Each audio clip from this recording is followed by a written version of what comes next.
Assalamualaikum warahmatullahi wabarakatuh. Salam sejahtera bagi kita semua.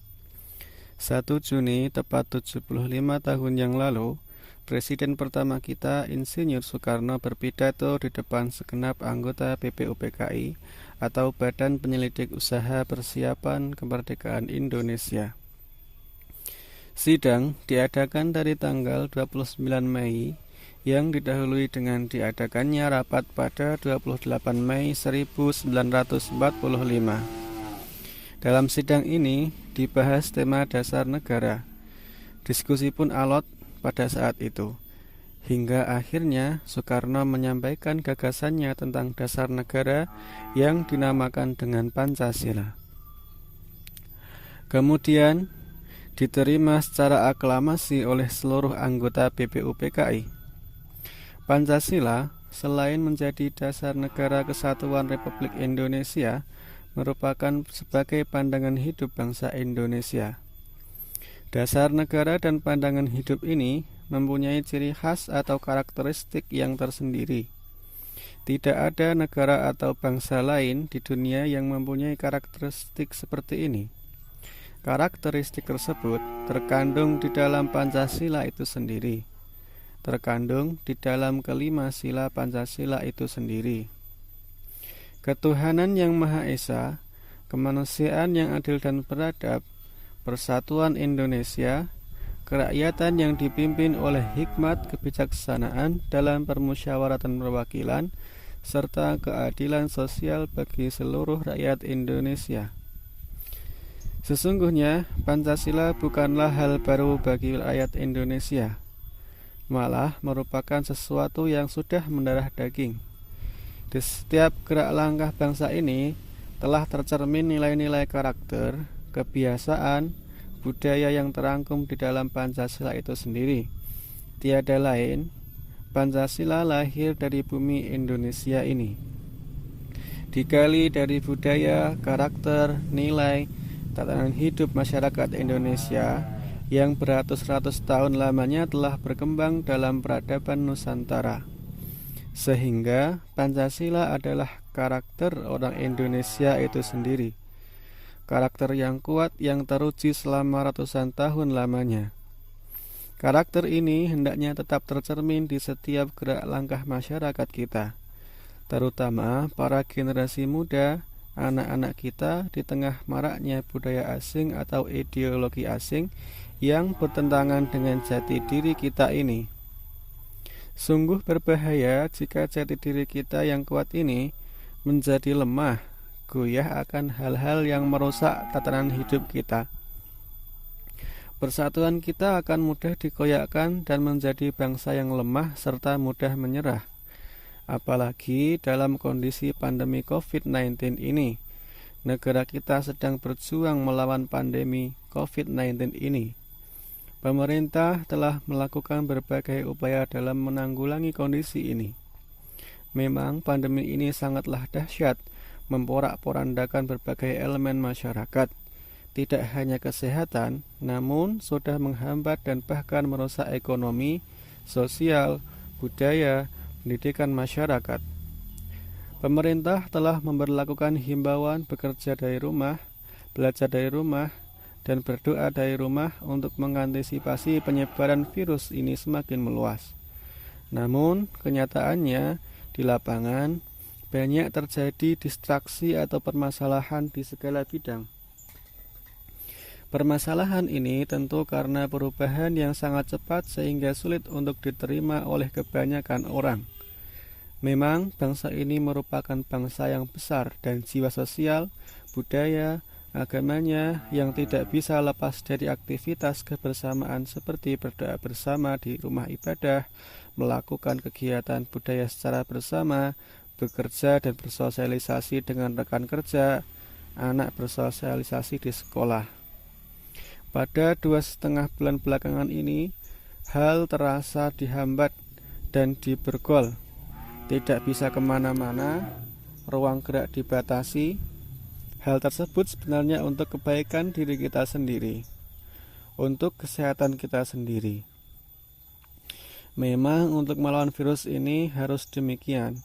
Walaupun memang banyak dari kita yang harus tetap bekerja di luar rumah dan kebanyakan merupakan pekerja harian lepas, namun hal yang bisa dilakukan adalah dengan melakukan protokol kesehatan atau dalam hal ini physical distancing dan menjaga kebersihan. Apalagi ada informasi bahwa Juni ini new normal akan diberlakukan. New normal ini tentu akan mengembalikan kehidupan dalam ukuran baru, kembali beraktivitas secara normal, tetapi tetap dalam protokol yang ditetapkan. Protokol ini merupakan tatanan hidup baru bagi kita. Memang regulasinya belum dikeluarkan, namun kita boleh saja bersiap untuk hal tersebut. Regulasi yang cepat pula berubah-ubah dari tatanan daerah hingga pusat. Bahkan di setiap lingkungan atau kelurahan pun juga demikian. Masyarakat pasti menjadi resah dan terombang-ambing. Bahkan ada pula yang sampai salah menafsirkan himbauan dan aturan ini. Beberapa ada yang sampai kena masalah hukum karena kesalahannya. Memang sungguh memprihatinkan, namun ini masalah bagi kita bersama. Seharusnya bisa kita selesaikan secara bersama dan membantu satu sama lain, bukan malah saling melemahkan.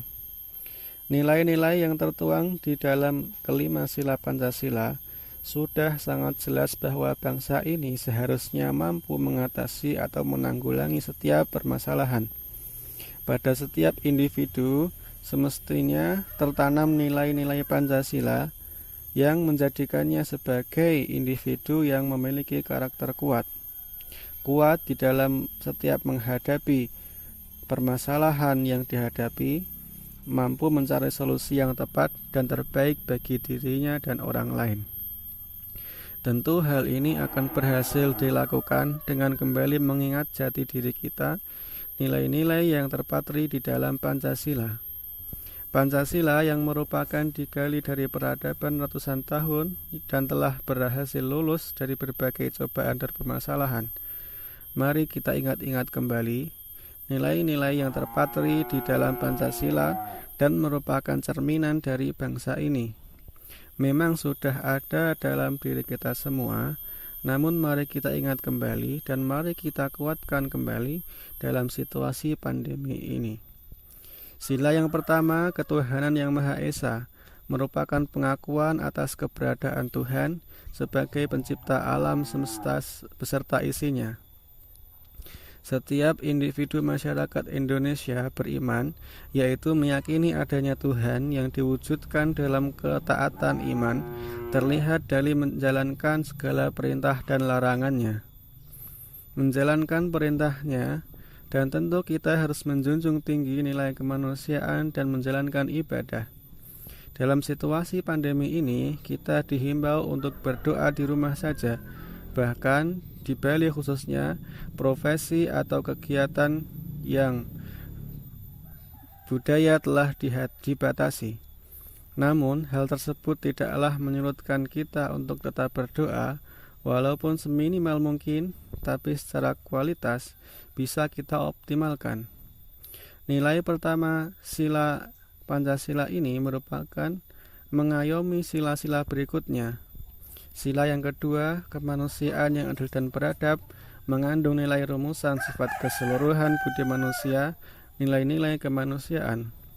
Seluruh manusia atau individu Indonesia mengakui kedudukan yang sama dan sederajat, mempunyai hak dan kewajiban yang sama sebagai warga negara dan dijamin oleh negara.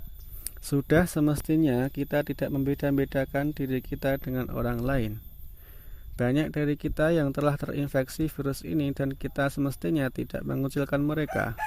Mereka adalah saudara kita yang harus kita bantu untuk kesembuhannya.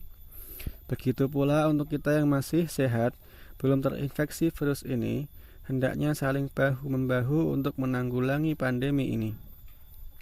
Itu artinya kita semua mempunyai hak dan kewajiban yang sama dalam pandemi ini. Tidak boleh ada yang mendahulukan dirinya sendiri atau menimbun segala kebutuhan yang dibutuhkan dalam kondisi ini. Sila yang ketiga, Persatuan Indonesia. Dalam koridor kebangsaan, bangsa Indonesia yang mengatasi paham perseorangan, golongan, suku bangsa, mendahulukan persatuan dan kesatuan bangsa Indonesia sehingga tidak terpecah belah oleh masalah apapun. Kondisi pandemi ini mengakibatkan kita lemah dan mudah menyalahkan orang lain. Memang dalam kondisi yang serba sulit ini, semua akan bingung mencari berbagai cara untuk mampu lepas dari hal ini. Hendaknya kita tidak serta-merta menyalahkan segala pihak begitu saja. Mulailah dari diri kita sendiri dan mari bergandengan tangan, tetap menjaga komunikasi, kerukunan, kebersamaan, menjalin persaudaraan sebagai suatu bangsa besar dan saling menguatkan.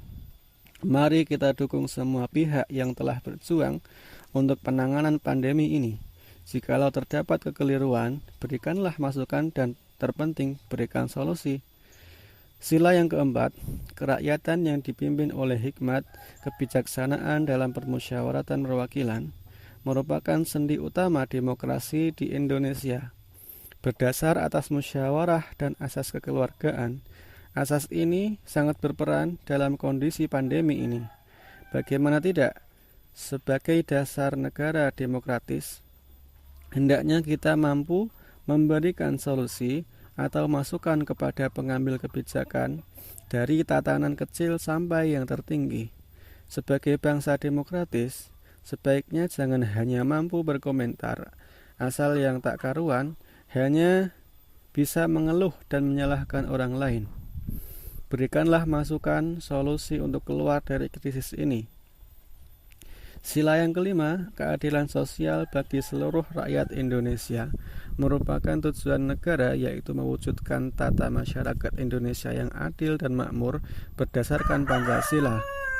Kita harus mampu adil dalam melihat permasalahan kita bersama, tidak membeda-bedakan dan mendukung satu sama lain. Pengampu kebijakan hendaknya mampu adil dan berupaya memakmurkan masyarakat walaupun dalam pandemi seperti ini. Dalam hal ini, terkait bantuan langsung dari pemerintah ataupun bantuan dari swasta atau perorangan, seharusnya didistribusikan secara adil dan tepat bagi orang yang membutuhkan, bukan malah tidak tepat sasaran.